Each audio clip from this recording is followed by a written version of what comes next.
Menopause is terrible. This is awful. Just a couple of the comments I've recently seen women posting in our community. So if it's you, I'm not calling you out without respect. I am, though, calling you out. We are an exclusively made for menopause based on research on midlife women, fitness business, training and supporting fitness professionals working with women in midlife too. So we are bound to hear the ups and downs of menopause. What we're diving into here in this episode is the subtle damage that you could be doing, and you won't even catch yourself with messages like that. I'm Deborah Atkinson. You're listening to Flipping 50, where I address your top struggles and concerns, and I share what to eat, how to move, and how to change your mindset so you can have the energy and the vitality that you want, need, and deserve in this second and better half. And this episode is sponsored by our Stronger, Tone and Define 12-week strength training program. And as I release this, we are in the opening stages. That means the very early bird. So you have the best rates when you get in the earliest. So I'm going to send you to the link. It'll be in our show notes where you might have guessed it. The show notes will be at flipping50.com/menopause is terrible. I'm not sure I really want to own them, but it is truth. I'm hearing this way too often. And it's not intentional, right? It's not intentional that you speak negatively. You don't intend to be negative. You don't want to be. Yet, if it's a habit, a way of thinking for decades, you don't even recognize when you do it.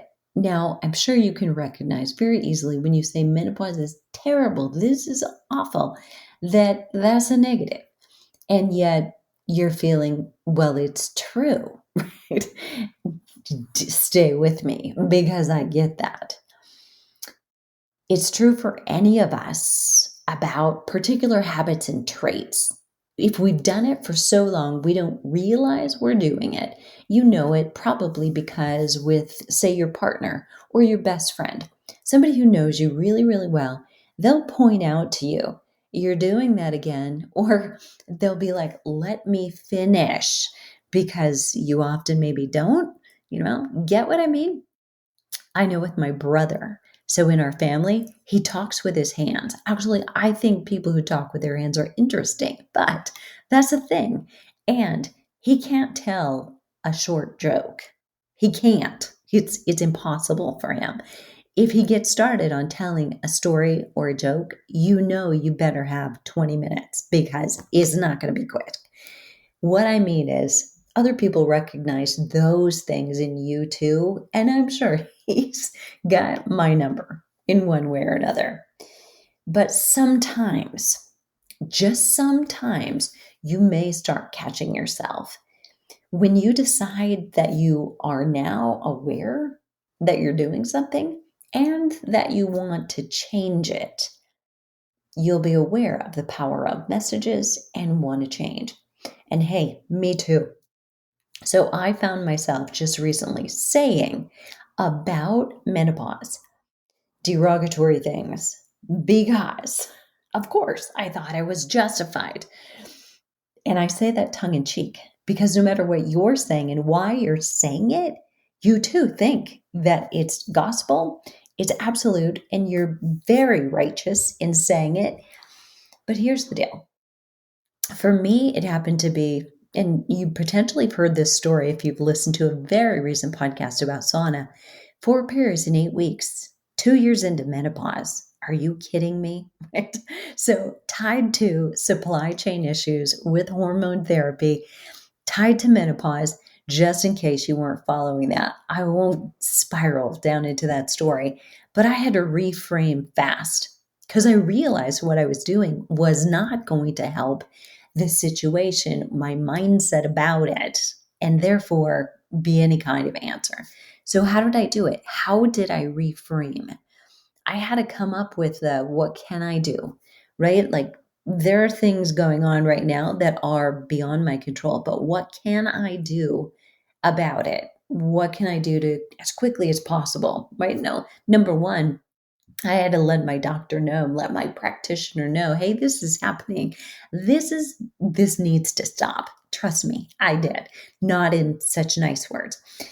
But I had to ask, what is the message that I'm saying to myself do?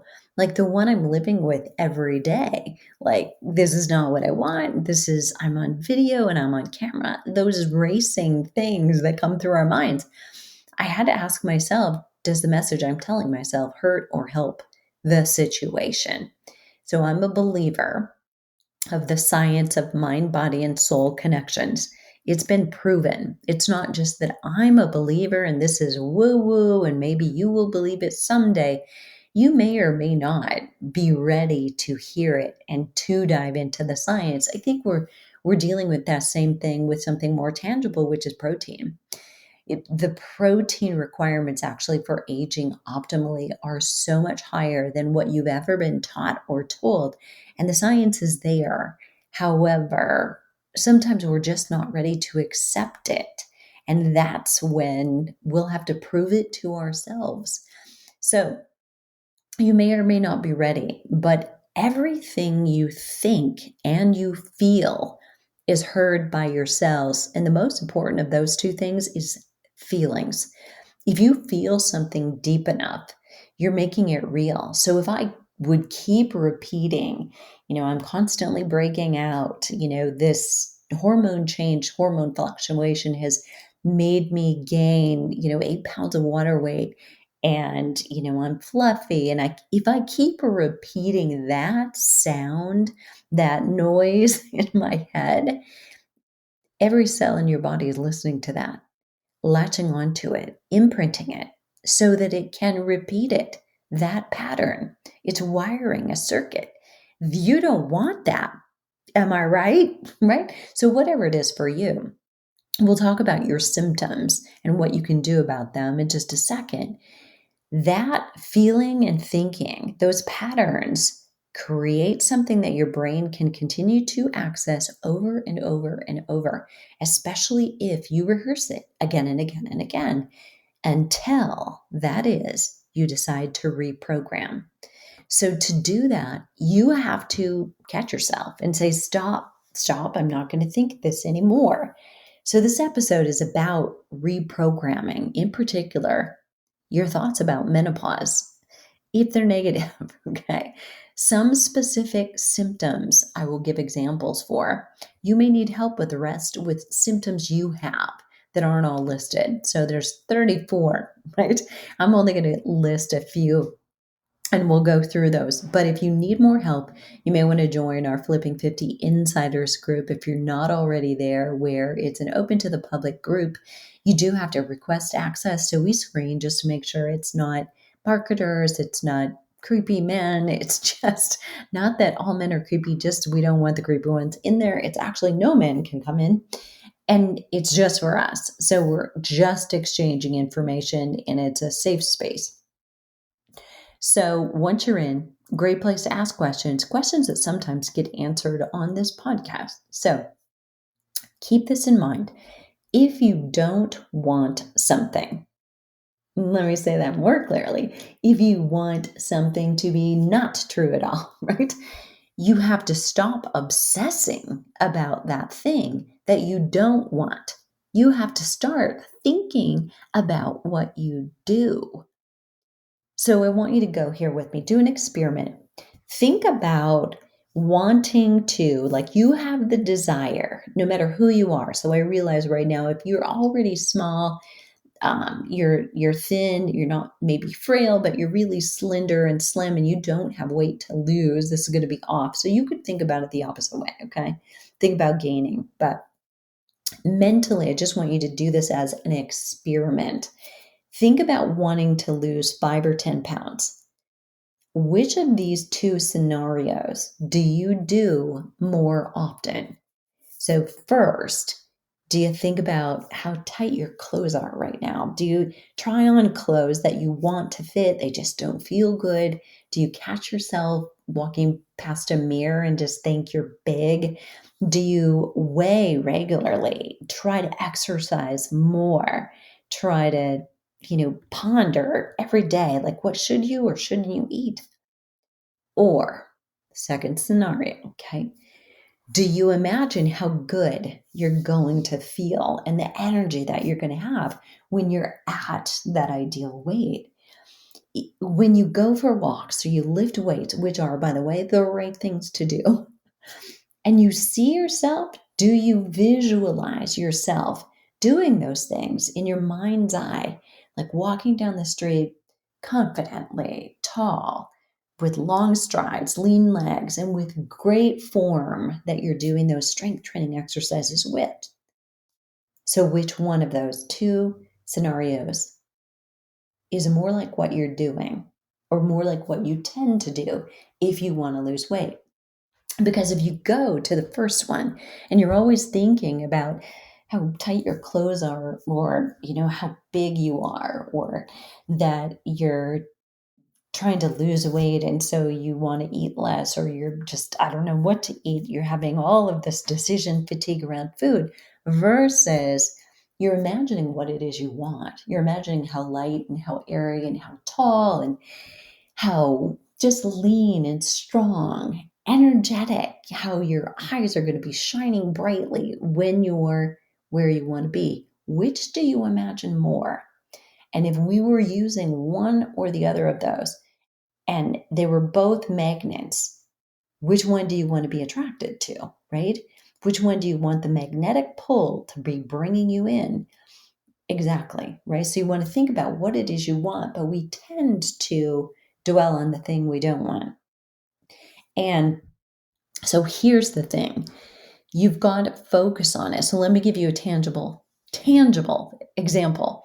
So I could have dwelled on the fact that when I was starting to have these breakthrough periods, 4 periods in 8 weeks, 2 years into menopause, kidding me?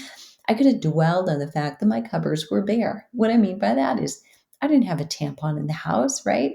So I do remember going through the luggage and purses like a kid looking for coins in the couch or the car, but nothing.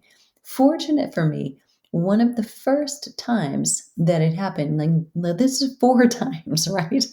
Nobody anticipates that's going to happen. But one of the first times I was at a health club. So with a complimentary supply, they were sitting on the counter. So I lucked out, just in case you're wondering how that came out.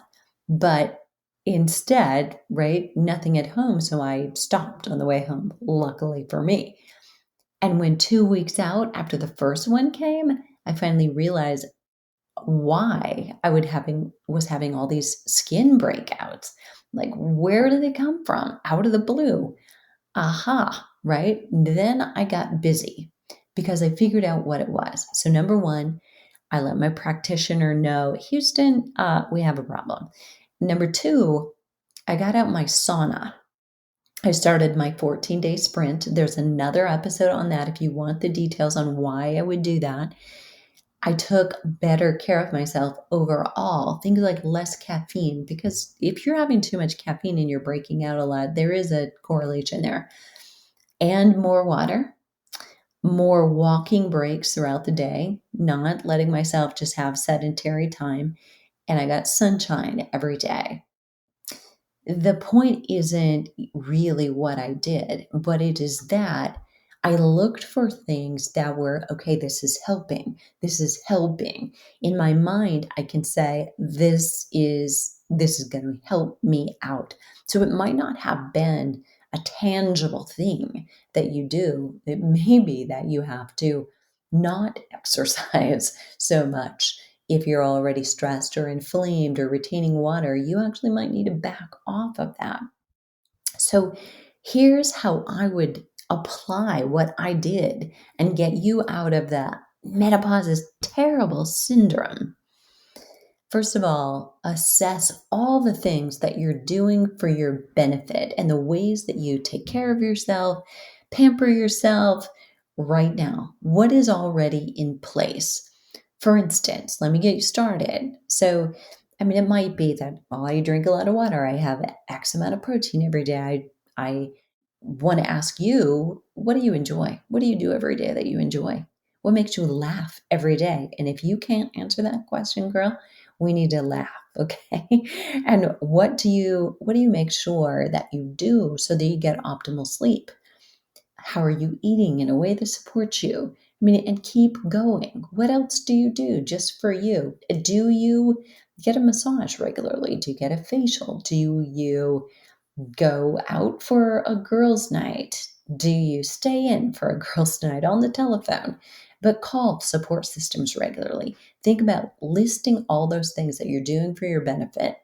They could also go into you're taking certain supplements, you're taking certain things that help menopause. And number two, I want you to say what are the symptoms that you're dealing with specifically. So we don't want to just blanket statement something, right?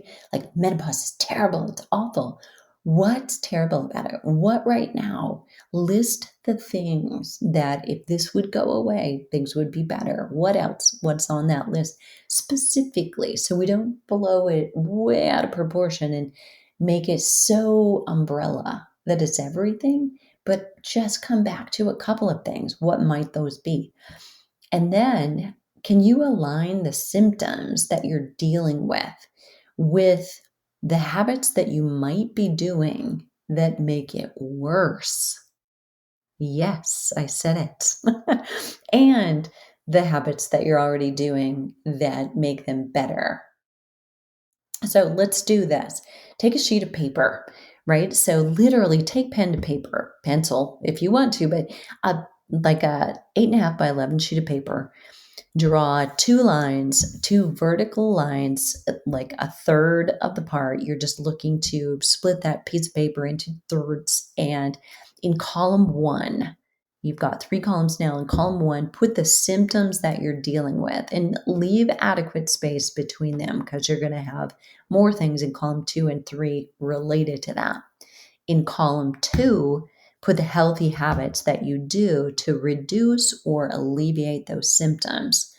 And you may not be doing them right now, right? If you're still in this moment where it's terrible, you may not know what those things are. That may be your next action is to ask, find out what are the things that you could be doing. And I'll give you a couple of suggestions and examples in just a second.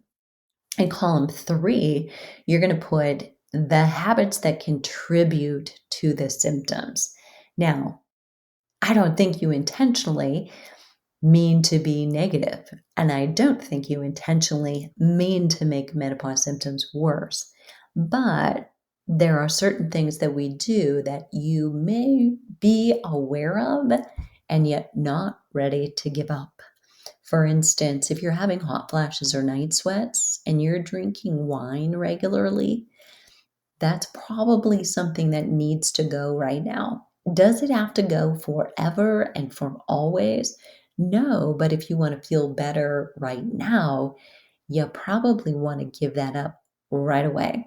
I've had clients who, regular drinkers, one or two glasses with dinner every night, just with their husband. And then if the husband was not there, they might have a glass because they were already in the habit. Drinking alone. Do you hear me? Okay. But then there's social outings, and that, when they get together with friends, generally turns into more than one or two, more like two or three or half the bottle. So it's a lot more maybe than you think, and or it just may be too much more than your body thinks that you need. So I'm going to leave that at that. We won't go down that rabbit hole of wine and hot flashes. However, that is an extra bonus. So for example's sake, you've got this sheet of paper. Column one, your symptoms. Column two, the healthy things you're doing that actually help reduce or alleviate or known to. Ask if you're not sure. That Facebook group, Flipping 50 Insiders, will be very helpful for you. And then in column three, add the habits that you might be doing that contribute to the symptoms, making them worse. Okay. So let me give you a couple examples. These are the two, or just do that. So I've already given you one, but I'll give you these two, and then I'll think about giving you a second or a third because there's so many here that we can help you with. So, for example, if you put for a symptom fatigue in column 1, in column 2 you might be, say, taking time to rest. Actually just allowing yourself to rest. Like sit down with a book, put your feet up, relax. Have some time when you don't have anything scheduled, getting extra sleep. So you're prioritizing it, you're going to sleep earlier, you're allowing yourself not to be rushed in the morning and have time to sleep if you can. You're taking Epsom salt baths.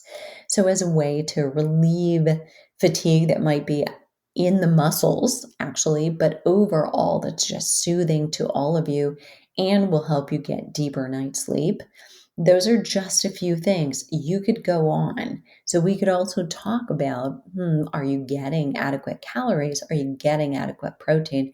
One of the first reports that I will get from clients who have been under eating protein is that as soon as they put it in the first week, they feel so much more energetic. They're like, I can't believe it. So it's an easy add. The third column, what might you be doing that would contribute to that fatigue? So you know where you are, right? So too much exercise is one of the big ones. And that could be just simply too much exercise for you right now. So there is no level where you might ask, how much is too much? It's relevant to you, not to me, not to any of the 90,000 other women who are listening to this podcast this month or this episode. It's just you right now at this moment in time and what your body is dealing with in your day and your work and at home. What you're doing may be too much. So the other thing is too much cardio, not enough strength training. So, and when I say not enough strength training, you only need two. You need them to full muscle fatigue, and then you need the recovery in between. So let me give you another symptom, lack of muscle. Kind of leads right in from the prior one, but that is a big symptom because as estrogen declines, estrogen for women is a muscle stimulant, just like it is for bone. And when it's no longer there, we're going to find it harder to maintain or gain muscle if we don't up the game. We cannot be picking up pink dumbbells. We cannot be just going to yoga. We cannot be just doing Pilates. Those are wonderful activities. I am a 200-hour registered yoga instructor. I am a STOT, MAT, and reformer certified instructor in Pilates. I love them all. But if we are targeting gaining lean muscle and gaining bone density, they do not hit the target. They're on the outside. And you may get more from them than you got sitting on the couch. But at some point, there's a stop. You don't continue getting more benefit simply because you're doing more of it. So we need that strength training to take up where estrogen left off. We need to lift a little more heavily. We need to lift a little bit more on purpose with the right sequence, the right order is what I mean of exercises. Not randomly walking into the gym saying which one is open. Where isn't the guy who scrolls through his phone between sets sitting, right? That I can sit. This is not a good way to choose the order of exercises that you're going to do. You really want to be in charge of what do I do first? What do I do second? What do I do third? What order and protocol or treatment do I give them? Do I use pairs of exercise? Do I use threes? Do I use 4 exercises? Do I do a circuit? What does that look like? It really matters. And we are driving down this more narrow road the older we get.